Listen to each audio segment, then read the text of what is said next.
For today's video mga ka-farmers ay tayo ay magdidilig ng okra at ayan pala yung kinukuha ko ng tubig na makina at ayan yung mga hose medyo sira-sira na siya kasi napakatagal na niyang ginagamit namin.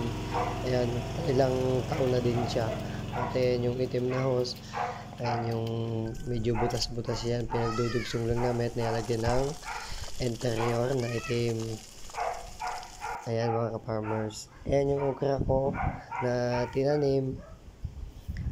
15 days na siya ngayon. Ayan mga ka-farmers.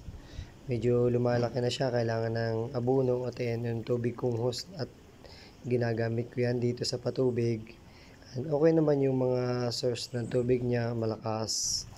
Ayan mga ka-farmers. Ayan lang inyong poging ka-farmers. Say hi! Outfit check!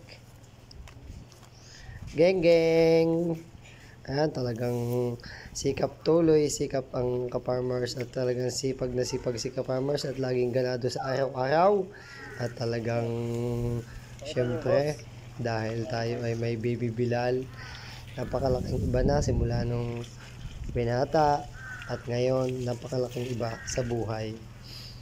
Ayan mga ka-farmers. Kailangan magsipag, magsikap para sa kinabukasan ng ating mga anak. Ayan, kung hindi magsisikap ang magulang, ganun din ang mangyayari sa anak. Mahihirapan siya sa paglaki niya, mga farmers. Ayan. Maraming salamat nga pala sa mga nagbibigay sa akin ng stars, mga viewers ko, mga followers ko, non-followers ko. Thank you very much sa inyong lahat. Siyempre, maghapong nagtrabaho si ka-farmers para lang matapos ang diligin. Ayan, siyempre, lagi kong katulong ang aking nanay na napakasipag. Thank you!